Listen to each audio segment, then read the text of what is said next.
Shalom, everybody. Just some insights and possibly encouragement that we can have while going through the holy lights and days of Chanukah. The Gemara qualifies what is shir, shira.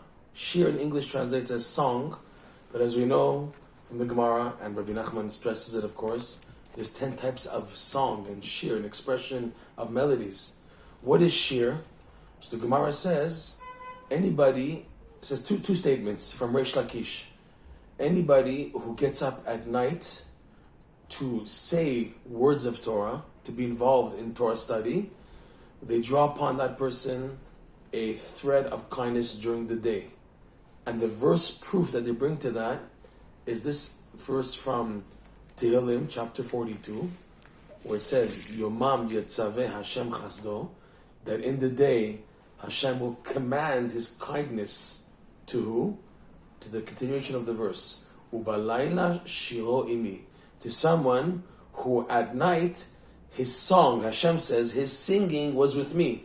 Hashem is at night saying Torah with the angels, listening to the angels, singing whatever, and this man comes along to be involved with Torah study. The Gemara calls that shir. So the person who, the Gemara says, gets up at night to learn Torah, they draw upon that such a person a thread of kindness. Okay? The second thing the Gemara says, anybody who learns Torah in this world, which is called night, it's called night, so they draw upon such a person a thread of kindness for the world to come.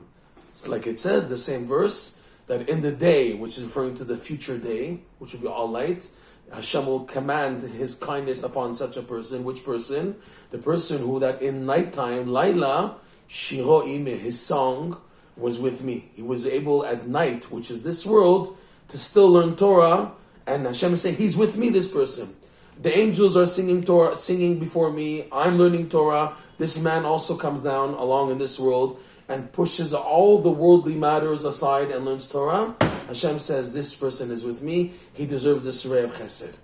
Rabbi Nachman points out that this verse, or this concept, this attitude of shir, is to create, like in Hebrew we say, to create a matzav, to create a situation. What does it mean to create a situation? When a person is enveloped in total darkness, the idea of night, Laila, and the person in the darkness wants to create a situation of positiveness, of light, of holiness, that type of song is called shir. Shir, is the Zohar says, is synonymous to the word for shor, a bull.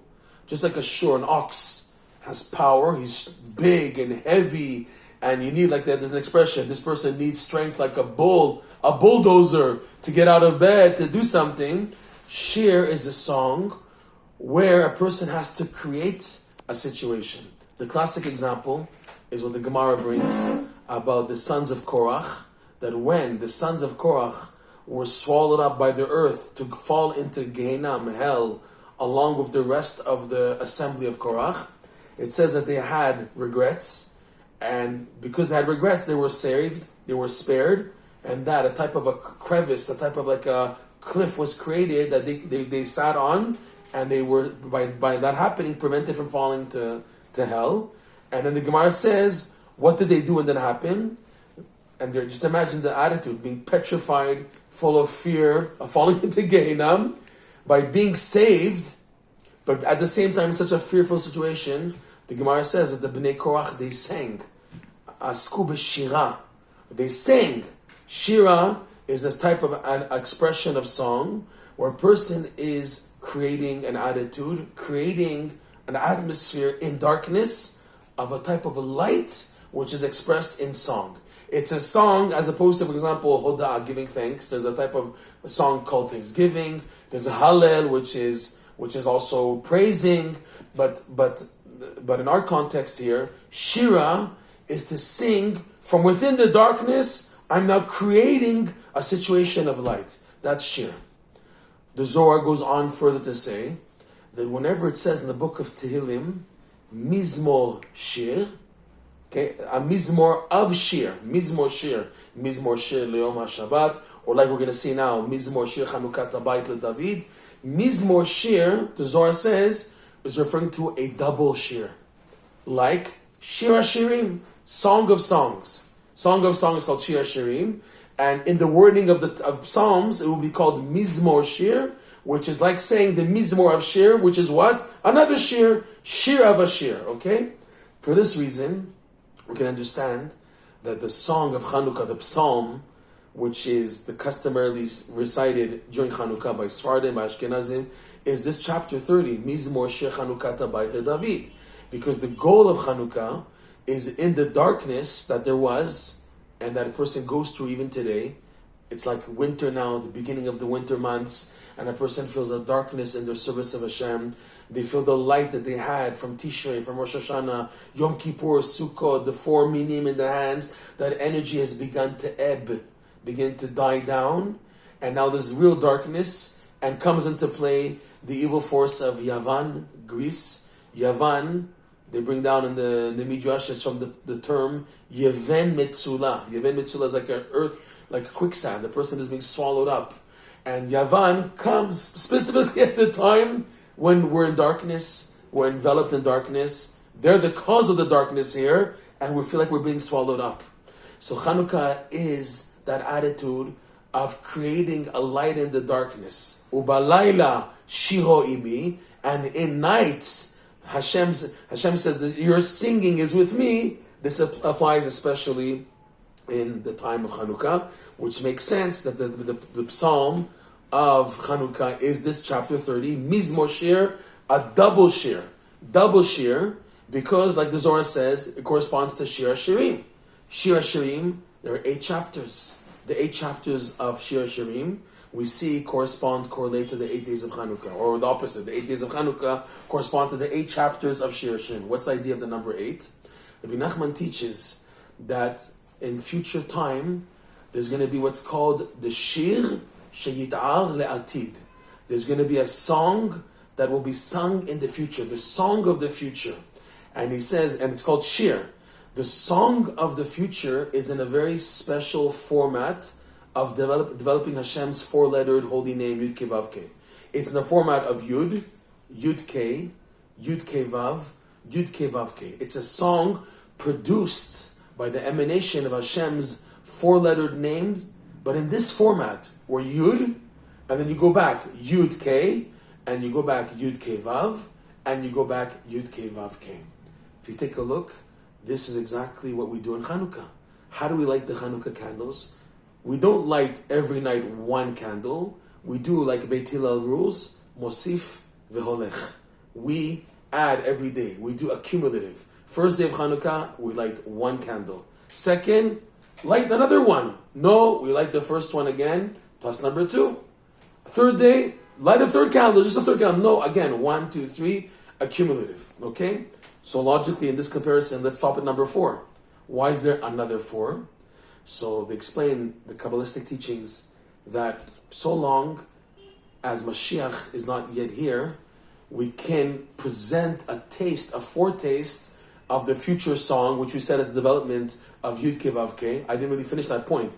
The future song, when you add it up, Yud Kei Vav Kei, adds up to 72. 72 is the Gematria, numerical value of Chesed.